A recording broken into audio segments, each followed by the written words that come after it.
Hey everyone, and welcome to another episode of Stupid Gun Myths. I am Mike B, coming at you from definitely not Mommy's basement. Today I'm going to put the bullshit myth of the M1 ping to rest once and for all. This is going to be super scientifically anecdotal, but we'll throw some fact grenades in there for some added effect. So, if you're not familiar with this steaming pile of very overstated and overspread bullshit myth, I'll attempt to brush you up using my mythic FUD lore language skill set and attempt to give you a rough translation. Basically, it's them GIs will keep them extra grand clips in their pocket and to throw them at a rock or hit their helmet with it to trick them dumb Krauts or dumb Japs into thinking they was out of ammo. Oh, fuck.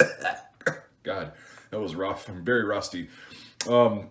That was pretty rough to get through, but this is one that you've actually probably heard from FUDs and quote-unquote historians. You know what I'm talking about, the ones who are, basically just means that they've watched Saving Private Ryan and Band of Brothers when they go to sleep at night and proclaim their vast knowledge of historic facts, again in quotes. Don't tell them they're wrong, though, or they'll show up at your door in their 5 extra large size at the front M1942 paratrooper package uniform that they just got and tell you how they know better because they know a real live veteran said that they heard it and thought it was true, so then it must be. Back on track here a little bit, though. Let's pick apart this dumb fuck statement and myth and learn why it's completely wrong and really dumb again. Before we do that, if you please consider supporting my work via Patreon or becoming a channel member. $5 a month or more on either method of support gets you access to my Discord server, which is pretty fun, a lot of cool conversations on there. And your support helps me be able to keep making cool content that I otherwise wouldn't be able to afford to do. It's just self-funding. Stuff like that, ballistic tests, historic videos.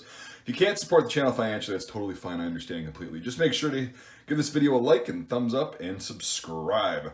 All right, so to get started, let's do a small role-playing exercise together.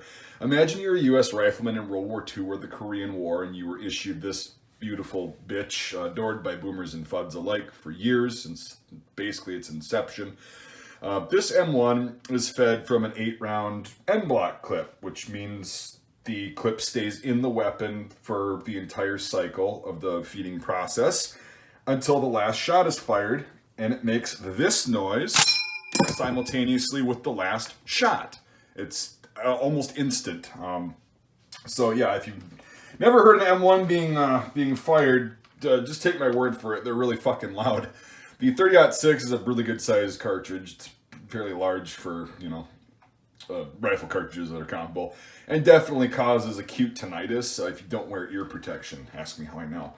So, given this fact alone, what are the chances that the enemy, usually more than about 10 yards away, also not wearing ear protection, much less the goddamn shooter, are going to hear this infamous ping over the report of a 30-06?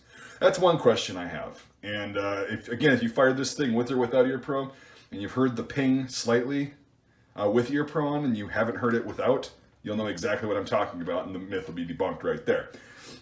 Next up, generally speaking, if you're firing enough rounds to empty your whole clip, chances are really, really good that you're not the only one in the area firing a loud-ass firearm.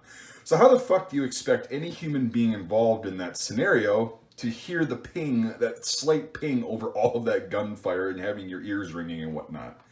The third point to this is, given the previous 2 points can be held as common sense facts, if you want to call them that, if everyone knows the ping means you're out of ammo after the last shot, then why, in the name of everything logical in the world, would anyone think that if they hear the solo ping with no simultaneous shot, that the soldier had just fired their last shot if there's no fucking shot?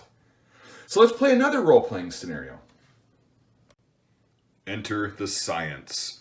This is what I like to call the exception seeker's wet dream scenario, with all of the ideal circumstances to prove that this mouth-breathing crock of shit could have happened. Like everybody in YouTube comments when I make these videos, they're looking for the one possible exception, possibly, but everything's got to line up. So, I've got science to help out with this. A small group of German soldiers is seen on patrol. There are 2 U.S. soldiers here, sitting in an LPOP, or listening post observation post, When all of a sudden, one of the Germans sees the two schmucks. Ah! And a small firefight begins. So Johnny Quickdraw right here manages to score 3 well-aimed shots on 3 of the German soldiers, incapacitating them. They're out of the fight, leaving these 2 guys left. So now they're going to be going this way. So Timmy Toots-a-lot over here, the other GI, hasn't fired any shots yet because Johnny Quickdraw was quicker on the draw. So the 2 remaining Germans are running towards the cover approximately 10 feet away from the US soldiers. So as the Germans are diving for cover, Johnny Quickdraw decides that he's going to actually try to outflank them and run towards the same piece of cover. He's hip firing as he's running, and the Germans are doing the same thing. You know, this guy's got an MP40.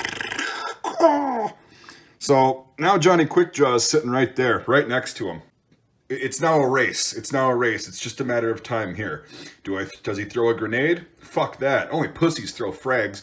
We're going to use some hardcore strategery up in this bitch. So Johnny Quickdraw signals to Timmy Toots-a-lot and prepares his trusty M1 clip. The Germans are just waiting to hear that ping. Did he fire 6 shots? Or did he fire 7? Who knows? With a swift flick of the wrist, Johnny whips his trusty empty clip at his helmet, making this noise. And the Germans fall for it like the morons they always were. These 2 leap up. Oh, he's out of ammo. Only to get cut down by Timmy's trusty M1. Because guess what? They were so busy counting shots and waiting for that totally audible ping that they completely forgot about Timmy hiding in the bushes. Woo! Another close victory, thanks to the good old trusty M1 empty clip that was comfortably and silently stored with the many others in every soldier's upper right breast pocket. But hey, what the fuck do I know? I'm living in my mommy's basement. Thanks for watching. We'll see you on the next episode of Stupid Gun Myths. Fuckity bye.